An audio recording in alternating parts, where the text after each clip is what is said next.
હવે છે કે એક નાનો ગજ્ય ચુંબક છે અને 0.25 ટી, આ ટી આપેલું હોય એટલે સમજી લેવાનું કે બી આપેલું છે મારે 0.25 ટી, બરાબર. એ ચુંબકીય ક્ષેત્ર સાથે કેટલાનો 30 ડિગ્રીનો કોણ બનાવે છે. ડિગ્રી આપેલું છે મતલબ કે થીટા એ આપેલું છે 30 ડિગ્રી, બરાબર. અને ટોર્ક અનુભવે છે, કેટલું ટોર્ક અનુભવે છે 4.5 × 10⁻². ટોર્ક એટલે કે આવી રીતે ટાવ કેટલું છે 4.2 × 10⁻², જૂલ, બરાબર છે.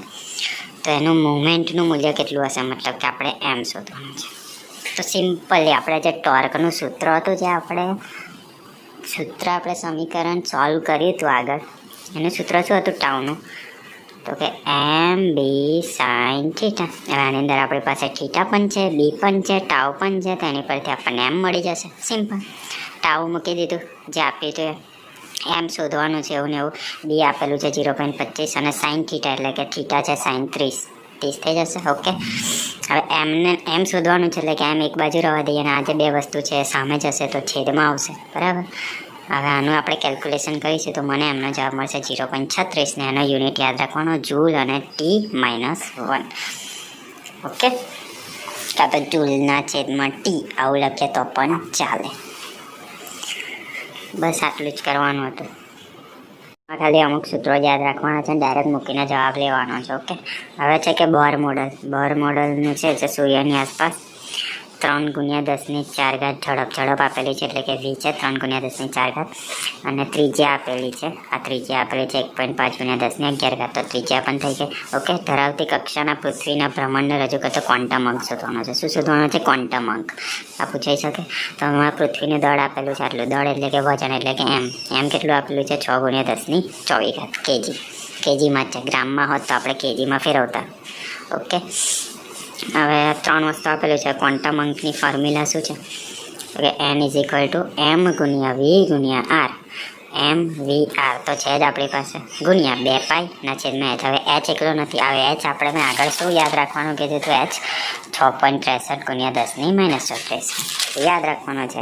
તો m મૂકી દીધું, કેટલા આપેલો છે 6×10⁴, v 3×10⁴, પછી r 1.5×10⁻11, પછી 2×π અને છેદમાં h યાદ રાખવાનો છે. આનું આપણે કેલ્ક્યુલેશન કરીશું કેલ્ક્યુલેટરમાં, તો ક્વોન્ટમ અંક n મને આટલો મળે છે. બસ સિમ્પલ, આનો કોઈ યુનિટ નહીં, બસ આટલું જ કરવાનું છે. બધું મૂકવાનું છે ફોર્મ્યુલામાં, જવાબ લાવવાનો છે. સિમ્પલ. ઓકે, હવે એવું છે કે એસી સપ્લાયમાં વોલ્ટેજનું મહત્તમ મૂલ્ય એટલે કે Vm, વોલ્ટેજ છે, વોલ્ટેજ એટલે કે વી, એનું મહત્તમ મૂલ્ય છે 300 વોલ્ટ.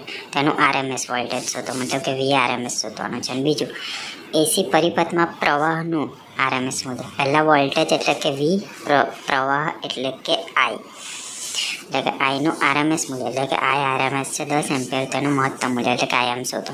એટલે કે ખાલી ફોર્મ્યુલા યાદ રાખવાની છે. શું ફોર્મ્યુલા છે?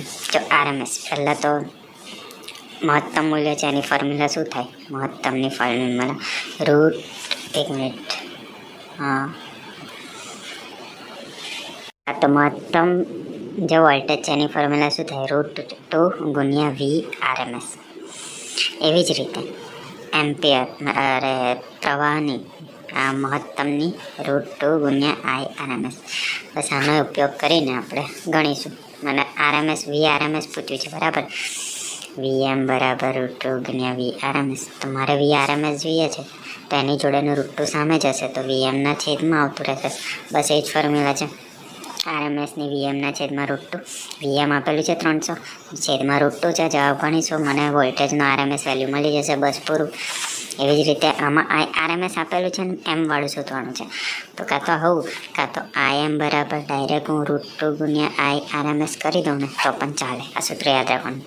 ઓકે, તો અહીંયા આગળ IRMS, ચલો આ રીતે જ ગણીએ. IRMS બરાબર Imના છેદમાં √2. અહીંયા આગળ આરએમએસ આપેલું છે તો 10 લખી દીધું. Im શોધવાનું છે છેદમાં √2. આ છેદનો √2 સામે જશે તો 10 × √2 થઈ જશે. આ કેલ્ક્યુલેશન કરીશું તો મને Im મળી જશે મહત્તમ 14.14. બસ ફોર્મ્યુલામાં મૂકવાનું છે અને ગણવાનું છે. આટલું જ કરવાનું છે. ઓકે.